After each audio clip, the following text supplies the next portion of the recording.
on account of private-public partnerships, on the basis of tolling roads, because a road is not a cheap thing.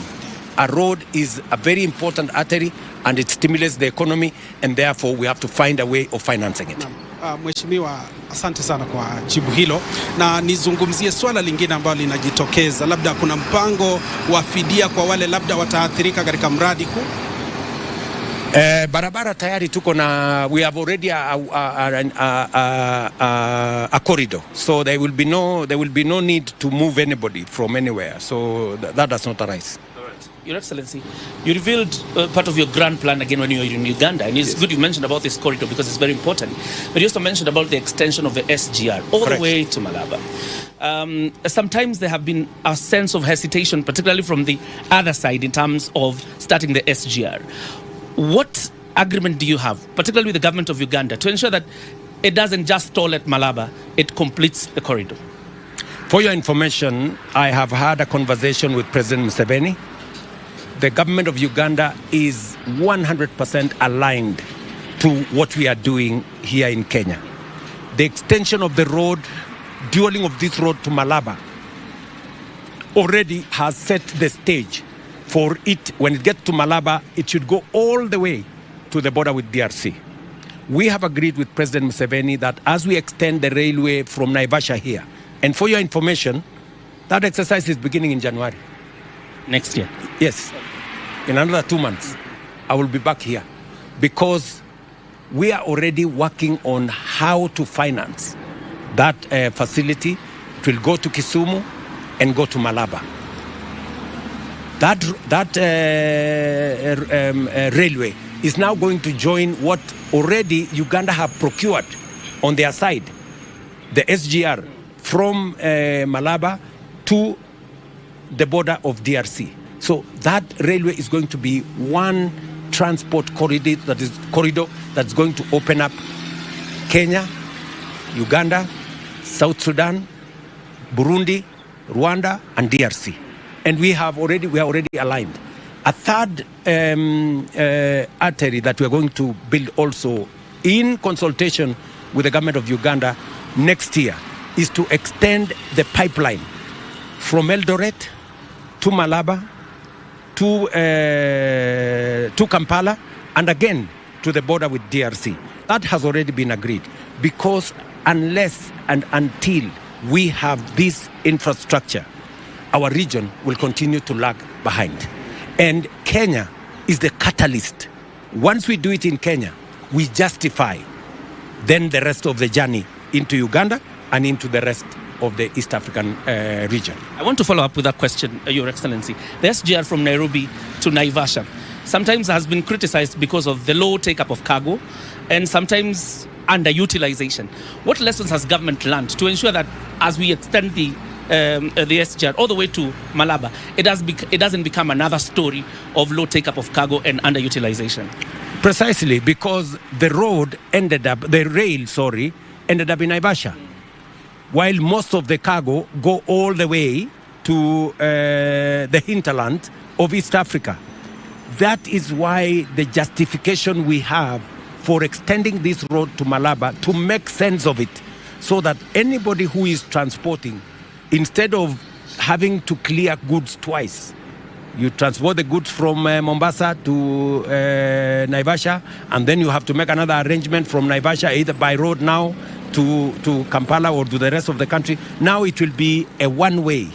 And we have done the justification for this road, using the traffic, using the cargo that we have that goes to the hinterland of the East African community. And for your information, sometimes cargo once the rail has been built. Mheshimiwa Rais, labda serikali ina mpango upi aswa? Kuna takriban 30% ya barabara ambazo zinahitaji kukarabatiwa humu nchini, si eneo hili tu, katika maeneo mengine. Labda serikali ina mpango upi kuhakikisha zinakarabatiwa? Tayari tuko na contractors wale wote kwa miaka kwenye contractors wengi walitoka barabarani.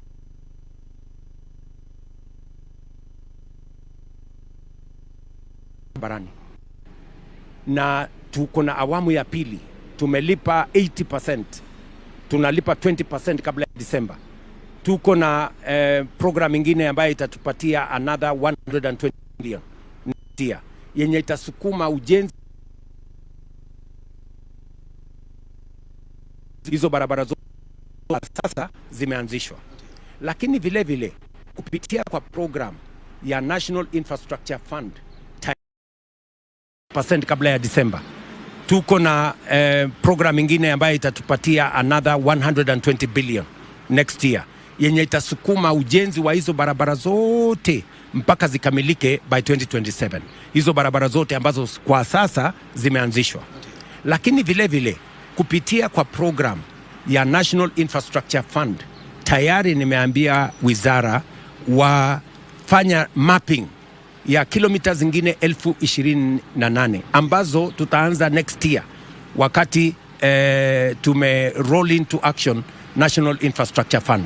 So from next year utaona, Wakenya wataona barabara mpya zikitangazwa kupitia kwa ile program nao tutakuwa nayo na hazina tutakuwa nayo maalum ya National Infrastructure Fund, kwa sababu pale nyuma pesa zetu na pia tuchanganye hiyo pesa na pesa ya private sector.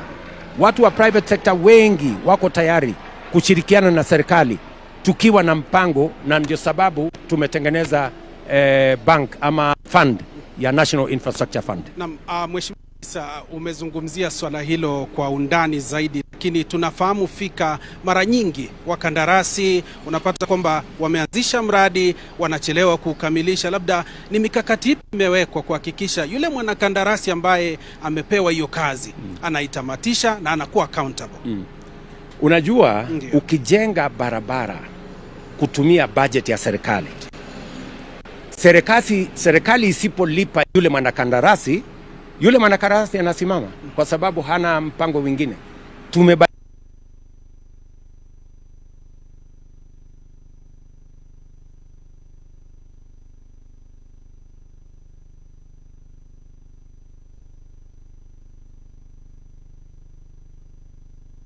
Ya private sector. Watu wa private sector wengi wako tayari kushirikiana na serikali tukiwa na mpango, na ndio sababu tumetengeneza bank ama fund ya National Infrastructure Fund. Na Mheshimiwa Rais, umezungumzia swala hilo kwa undani zaidi, lakini tunafahamu fika mara nyingi wakandarasi unapata kwamba wameanzisha mradi wanachelewa kukamilisha. Labda ni mikakati ipi imewekwa kuhakikisha yule mwanakandarasi ambaye amepewa hiyo kazi anaitamatisha na anakuwa accountable? Unajua, ukijenga barabara kutumia budget ya serikali isipolipa yule mwanakandarasi anasimama kwa sababu hana mpango mwingine. Tumebadilisha sasa kwamba ujenzi wa barabara utakuwa ni serikali inachangia kiasi, lakini yule pia ambaye anajenga hiyo barabara kupitia kwa private public partnership pia na yeye atachangia sehemu. Jambo la kwanza. Jambo la pili, kupitia kwa program ya National Infrastructure Fund, ile pesa tulio nayo kama ni 20% ya ile barabara tutaifanya, kwa sababu sasa tutakuwa na hazina which is agile. Sasa kupitia kwa ile hazina tuta leverage pesa kutoka private sector, ndio contractor awe na pesa ya kutosha mpaka hiyo barabara ikamilike. So we will have not only the resources to start the road, but under the National Infrastructure Fund we will have clarity on the start and the finish of every infrastructure that we develop, whether it is a road, whether it is an electricity line, whether it is a dam. We will have sight, because we will use our own resources to leverage resources from the private sector to make sure that we have resources to start and finish every project. In the past, when you use resources only from your budget, when the resources from the budget is limited, then that is how roads stall, that is how dams stall. But now that we are leveraging both public resources and private sector resources and bringing private sector into the equation, the discipline of the private sector, the resources from the private sector will seal the loopholes that have existed and that have made road construction take many years and that have made projects in the past to stall, whether they are dams or roads or whatever other pieces of infrastructure we have been developing. All right. Your Excellency, infrastructure is a very big bit, like you say, in terms of, particularly when you talk about regional trade, but it is just one bit when it comes to making it effective. The question is, as a region, how are you going to deal with the issues of corruption at border points, inefficiency in customs, and those problems of non-tariff barriers that have been inhibiting trade, particularly in this region? You have said it correctly, that infrastructure is not the only thing. That is why I said in my plan that we need to develop a high level of professional human capital that will assist us in dealing with inefficiencies, that will work with us using technology. Because if you saw my plan, I have said we're not only going to develop high quality infrastructure, high quality human capital, we're going to leverage on technology, we're going to leverage on AI, we're going to digitize, and we are going to use technology to fight corruption, to eliminate inefficiency, to eliminate dark corners. Because once the whole processes of government, and that's what I have done for the last 3 years, digitize all government services so that we eliminate transactions in cash, we eliminate subjective judgments by individuals. We are now currently going on to e-procurement so that government procurement is in the open. There is no tender in the dark. There is no corruption. There is no favoritism. There is no underhand dealings. That is how we are going to take this country. And that is why in my plan I said human capital is going to be a very big part of my plan. Digitization is going to be a very big part. Leveraging on technology, bringing on board AI is going to be a very big part of technology. But that's not also just what is enough. I have also said that we also are impeded sometimes by matters to do with energy. How much energy do we have? We have said we're going to develop another 10,000 megawatts of energy. We have the instruments to do it. We have been doing it in terms of public-private partnership, leveraging on power purchase agreements. We need to think bigger. And finally, I have also said that we have to be a net exporter of goods, services, and products from Kenya. As we talk today, on one thing alone, on food, we are importing 500 billion. We first need to plug that. And that is why I'm insisting that we need to develop water harvesting, water storage infrastructure, dams, micro dams, mega dams, mini dams, to make sure that we grow enough food and we become a net exporter of many things, because we already have the markets. We have a market in Europe, which was open to us last year, a market of 450 million people, 26 countries. We have a market in the United States. We have a market in China, and we have the biggest market in Africa, the Africa Continental Free Trade Area. We must leverage on those markets to drive our economy, to drive the transformation of our agriculture, and combine all the things I have told you, from agricultural transformation to increase our exports, from human capital development, to make sure that we leverage on technology, to be efficient, to be effective, to reduce corruption, making sure that we have transport and logistics, our roads infrastructure, highway infrastructure, seaport infrastructure. I have told you that next year we're going to advertise for the construction of a new airport at Jomo Kenyatta International Airport, making sure that we have energy to be able to drive new technology.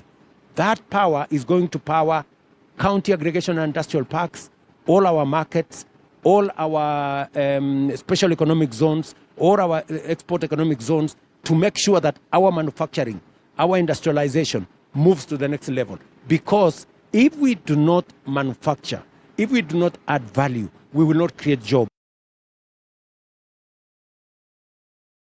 About the next generation. That in the next 30 years, when I will be 90, I want this country to be a first world country. All right. Your Excellency, I want to follow up very quickly because we are almost winding up. you mentioned about the co-owning of the Kenya pipeline with Uganda. Again, also private investors are allowed in.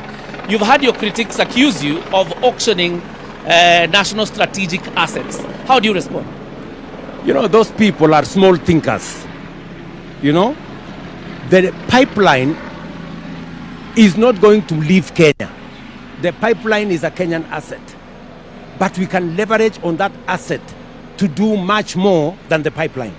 The pipeline is already doing a service for us. You know, the pipeline is, if you compare the dividends that we get from having the pipeline, they are way smaller to the benefits we can get by leveraging on that asset to build new assets. The resources I am talking about that will be used for development of infrastructure will come from assets like the Kenya pipeline. And Uganda is going to pay for it. Private sector is going to pay for it. Ordinary Kenyans are going to own part of it. What, don't you want to own a piece of Kenya pipeline? Every Kenyan wants to own a piece of Kenya pipeline. They will be making money to the extent of the ownership they make. But it will free resources for government of Kenya to develop other assets. We have an asset in Kenya pipeline, but we can use the asset we have in Kenya pipeline to develop another 3-4 assets as big as Kenya pipeline. Ndio. That is the innovation. That is the broad, bigger thinking that needs to go into this. Mheshimiwa Rais, umezungumzia hilo swala kwa kina, na hivi sasa tunapozungumza katika uongozi kamilifu. I have to go. Ndio tunakamilisha Mheshimiwa Rais.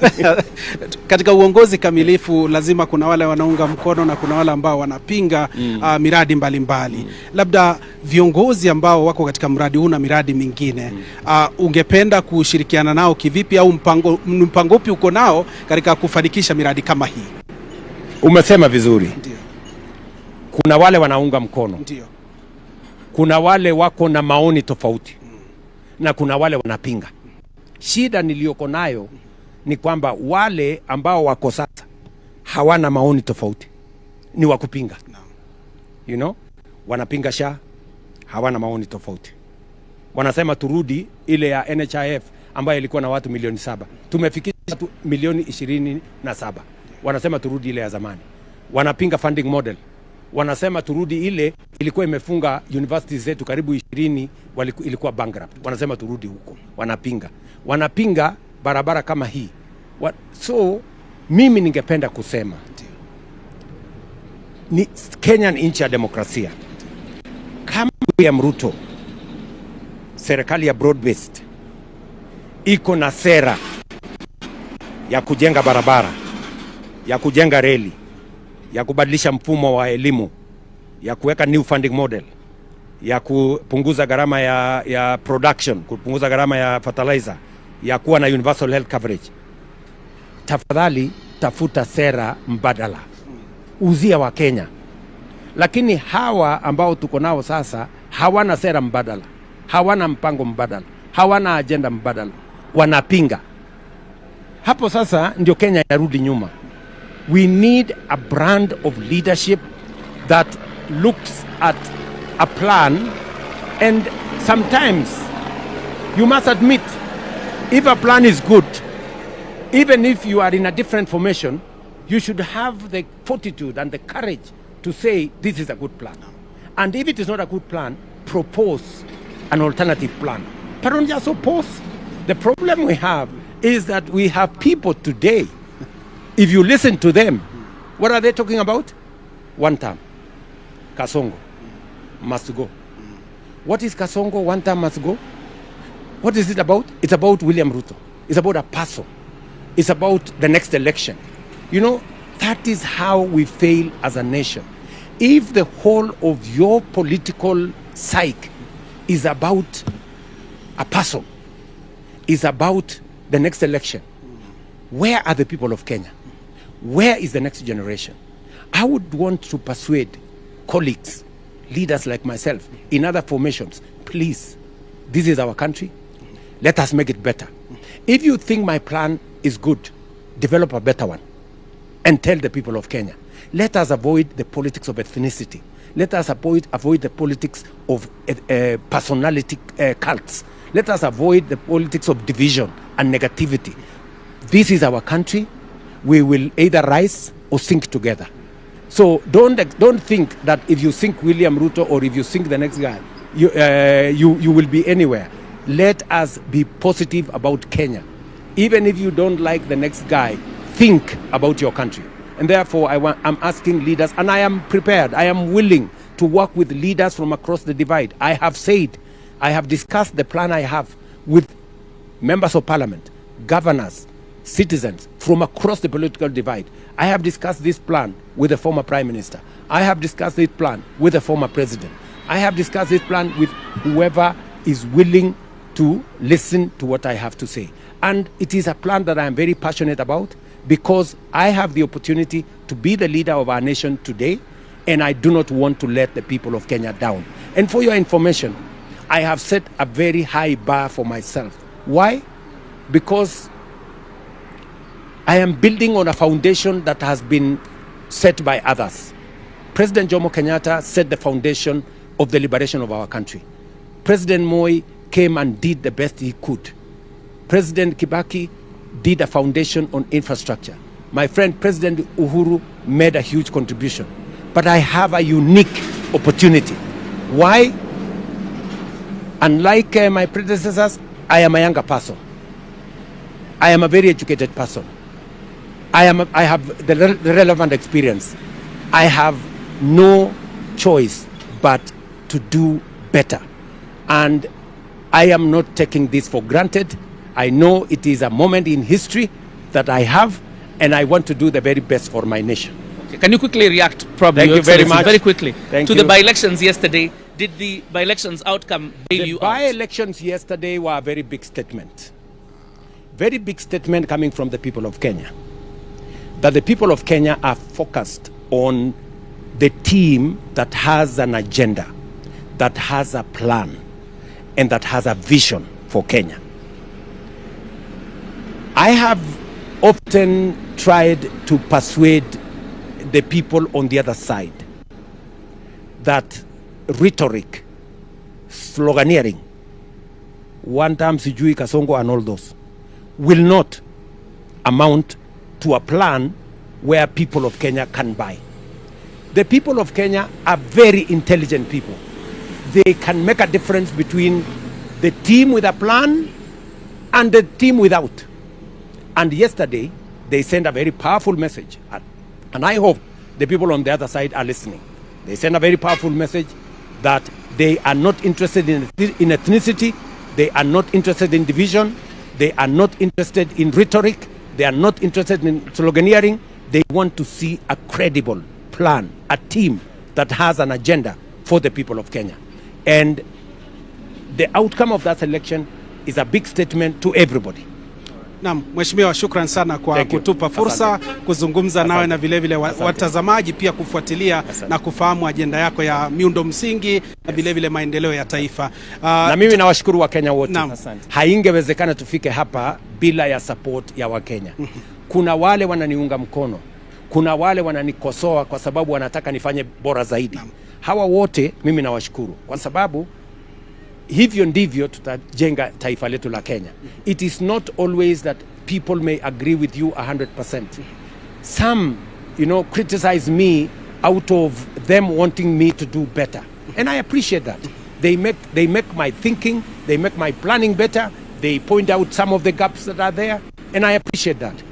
All I am asking is, even in the whole of this trajectory, even as we support, even as we criticize, let us focus on the good, the interest of the people of Kenya and the future generations that are going to come. Shukran sana. Mtazamaji, huyu amekuwa Mheshimiwa Rais William Ruto akizungumzia miradi ya maendeleo na vile vile amezungumzia mradi huu ambao unazinduliwa siku ya leo, ujenzi kwanza wa barabara ya Rironi Gilgil Mau Summit kwa ukamilifu ili kuhakikisha maendeleo yanawafikia wote ambao wanatumia barabara hii. Mtazamaji, mahojiano haya ya kipekee yamefanikishwa na TV47 na vile vile KBC. Wanakwetu wananiita Joashon Sare, mwenzangu. My name is John Jacob.